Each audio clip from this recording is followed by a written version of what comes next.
The film opens with a scene of a girl walking somewhere in a badly injured state. She looks terrified, holding a gun and a bag full of money, constantly glancing at it as she moves. After driving for a while, one of her car tires suddenly blows out. She gets out and starts walking down the road with her gun and bag. Suddenly, a car comes speeding from behind and crashes into her, killing her instantly. Inside the car are 4 friends, on their way to a cabin for a hunting trip. Terrified, they get out of the car, panicking over what just happened. None of them know what to do next. Then Paul notices the bag full of money. As soon as he sees it, Paul tells the others that their lives are about to change. He's clearly the greediest of the group, but the other 3 are shaken. After all, there's a dead girl lying right in front of them. John suggests they take the money and go to the police. Paul immediately objects, saying, "The cops will just keep the money for themselves and pin the murder on us. Is that what you want?" John feels uneasy about all of this, but the other 2 start siding with Paul. They don't want to end up in jail, and the temptation of that much cash is too strong to resist. Greed slowly creeps into their hearts too. One of them asks Paul what they should do with the girl's body. Paul says, "Once we reach the cabin, we'll bury her somewhere deep in the woods. Then we'll split the money and forget this ever happened." They load the girl's body and the bag into their car. Just as they're about to drive off, a police car pulls up. The officer is actually searching for the same girl. Paul quickly tells everyone to stay calm so they don't raise suspicion. The officer first checks the girl's car, then comes over to question them. Paul says, "We didn't see any girl. Our car suddenly stopped here, so we pulled over to fix it." The officer eyes their car suspiciously and says, "Your car looks brand new. How could it break down?" Paul nervously replies, "We're not sure, sir. It just stalled right here." The officer nods but says, "All right, let me take a look." Paul starts to panic, realizing the officer might spot the girl's body inside their vehicle. In a moment of desperation, he grabs the girl's gun and points it at the officer. His friends freeze in shock. Both the officer and his friends plead with him to put the gun down, but before anyone can stop him, Paul pulls the trigger and kills the officer. His friends stare at him in disbelief, horrified that he just murdered a policeman. His friend then says, "We should think about what to do next." Paul replies, "We'll leave this officer's body here so the police will think the girl killed him and ran away." After that, they get into their car and drive toward the cabin. When they arrive, the place looks completely deserted, surrounded by a thick forest. John is deeply disturbed by what happened, so he doesn't talk to anyone. Meanwhile, the 2 friends start digging a hole to bury the body. Paul begins counting the money so he can split it evenly among the 4 of them. Just then, John calls his wife. She says, "I've been calling you since morning, but you haven't answered a single time. Can I know why?" John replies, "I'm fine. I'll be home soon after the hunt. Don't worry." Next, we see another man named Sidney. He arrives at the same spot where the girl's car was parked. When he looks inside, it's empty. Then he notices a large pool of blood on the ground and immediately realizes where he needs to go. He gets into his car and drives straight to the cabin where the friends are burying the body. Seeing him there shocks all 4 of them. Paul asks, "Who are you?" Sidney replies, "You have something that belongs to me. My bag. I've come to take it. Hand it over and I'll let you go."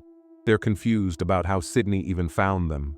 Paul points his gun at him and tells one of his friends to search for him, but Sidney has no weapon.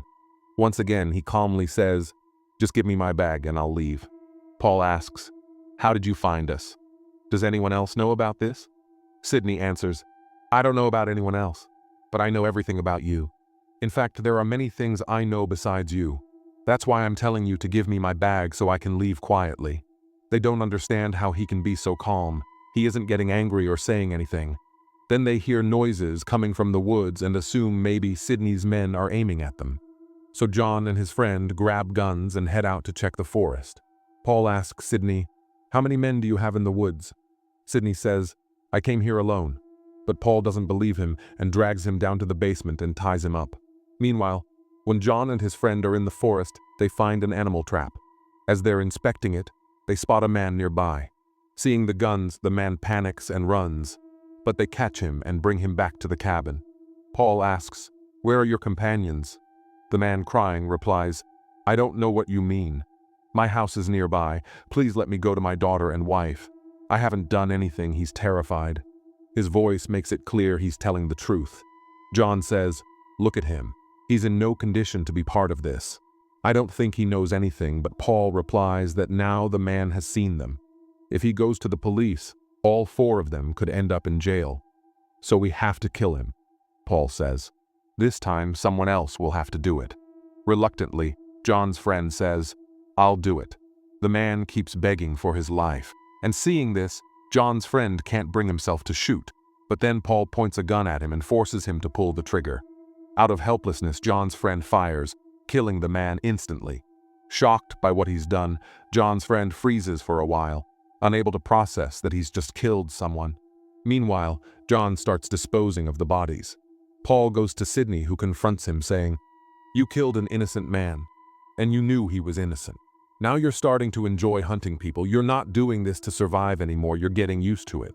Like it's become an addiction, Paul is taken aback by Sydney's words. When John walks back in, Sydney tells them one last time, "I'm warning you both. Give me my money and I'll leave right now." Hearing this, Paul's friend says, "If we just give him a small cut, I don't see any problem with that." But Paul refuses. Sydney then says coldly, "I don't want to share. Either I take everything or nothing." Hearing that, Paul raises his gun and points it at Sydney's head. Sydney stays calm and quietly says, "You can't kill me. And by the way, why don't you tell your friends about California?" Paul freezes in shock. "How do you know about that?" he asks. John also demands, "Yeah, Paul, what happened in California?" At first, Paul tries to dodge the question, but then finally admits, "Last year, when I was in California on a business trip, I met a girl. She came with me willingly, but the next morning she started threatening me, said if I didn't give her the money she wanted, she'd go to the police and say I raped her." Paul continues, "We got into a huge fight, and I lost control. I killed her. Then I cut up her body and got rid of it." Everyone goes silent. His friends can't believe what they just heard. "You actually did that?" one of them says. Paul defends himself. "I panicked. I only did it to save myself." At that moment, John's friend, furious and filled with guilt, storms into the basement, pointing a gun at Paul. "Because of you, I killed a man, and now I can't live with it." Paul snaps back, "You're the one who pulled the trigger." John's friend is stunned by that, and while he's distracted, Paul grabs the gun from him, turns it around, and starts beating him brutally.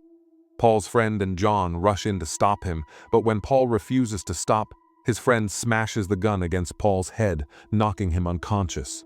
When Paul regains consciousness, he finds himself in the basement with Sydney. Upstairs, John and Paul's friend are talking about the money. John says, "We'll hide this money somewhere in the forest until we figure out what to do, because ever since this bag came into our lives, we've lost our humanity." In the basement, Sydney provokes Paul, saying, "Your friend took the money and ran off. Looks like he's not planning to include you in his plan." Enraged, Paul rushes after John, but John's friend shoots him, and Paul collapses to the ground. Thinking Paul is dead, John's friend goes down to the basement and starts crying. Sydney says, "What's the point of crying now?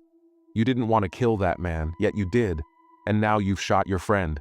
Do you really think your guilt will disappear just because you're crying?" Meanwhile, John finds a hollow tree in the forest and hides the bag inside it. After a while, Paul opens his eyes and quickly hides behind a tree. The bullet had only grazed his shoulder. He survived. He now realizes that his friends have turned against him. Back in the basement, Sydney asks Paul's friend, "Do you trust John?" He replies, "Yes, of course I do." Sydney says, "You think this money will make your life better, don't you? But let me tell you, this money has never brought anyone any good." The friend tells "Shut up." Sydney then says, "Give me my money and I'll let you live." But he doesn't believe. As John returns to the cabin, Paul steps in front of him, aiming a gun, and says, "Take me to the bag or I'll shoot you."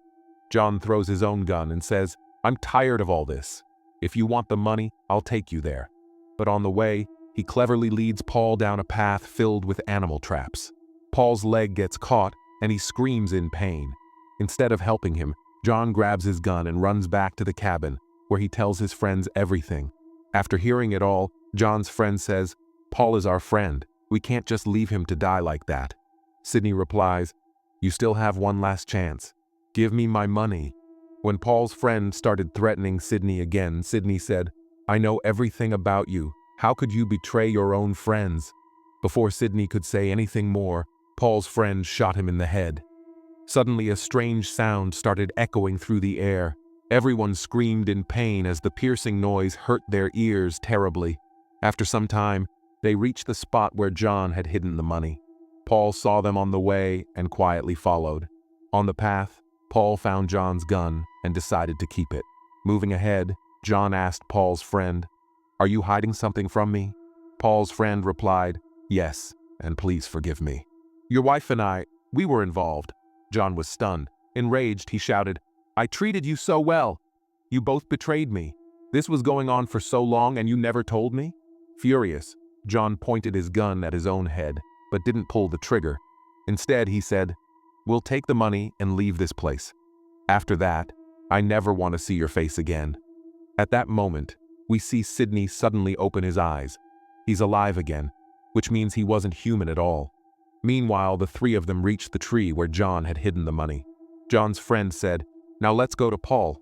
But Paul's friend replied, "Forget Paul. He's probably dead by now." Just then, Paul shot him dead. He had been secretly watching them the whole time. Shocked, John and his friend hid behind the tree. John's friend called out, "Paul, we're your friends. We were coming to get you. I'm throwing my gun and coming out." "You do the same," Paul replied. "You come out first." Even though John warned him not to, his friend trusted Paul and stepped out, holding a bag in his hand. But then he saw Sydney standing behind Paul and froze in disbelief. The bag slipped from his hands. He thought, how is he still alive? Confused, Paul didn't understand what was happening and accidentally shot John's friend. Now only Paul and John were left alive. Meanwhile, Sydney dragged John's friend's body to a tree and started drawing his blood with an injection to feed himself. That's when it became clear. Sydney was actually a vampire. As John's friend took his last breaths, Sydney said coldly, "You humans are just like dogs. Give them a piece of meat and they'll fight each other for it. The only difference here is money. In greed, humans and animals are the same. Animals chase food, and humans chase money. In the same way, I threw money among you, and you all forgot your friendship." Yes, Sydney did all this to test them, something he had been doing for years. Meanwhile, as John peeks out, Paul fires at him. Thinking John is dead, Paul approaches to grab the bag of money, but John was still alive. As soon as Paul reaches for the bag, John shouts "bullet" and shoots him dead. But John himself was dying too, badly injured. Then Sydney approaches him and makes him drink his blood, saying, "This is my gift to you. With this, you'll become immortal and never die." Sydney continues, "You people are so greedy, willing to do anything for your own gain. Now I'm giving you a new life," saying that, he walks away with the money bag and the gun. In the morning, he places that bag in a girl's car. A little later, we see the girl walking toward it, meaning she was still alive. She hadn't died that day, which reveals that she too was immortal. The girl takes the bag and resumes her old work, testing people, hunting them, and collecting their blood, something she had been doing with Sydney for years. Then we see two other people somewhere else, shocked to find a bag full of money, their greed awakening instantly. From this, we understand that they're going to be Sydney's next victims. Finally, we see John alive again. Obviously, after drinking Sydney's blood, he too had become a vampire, immortal, and had joined Sydney in his mission. But does the story of this movie really end here? What do you think? Let me know in the comments section. Also, subscribe to this channel for more stories like this.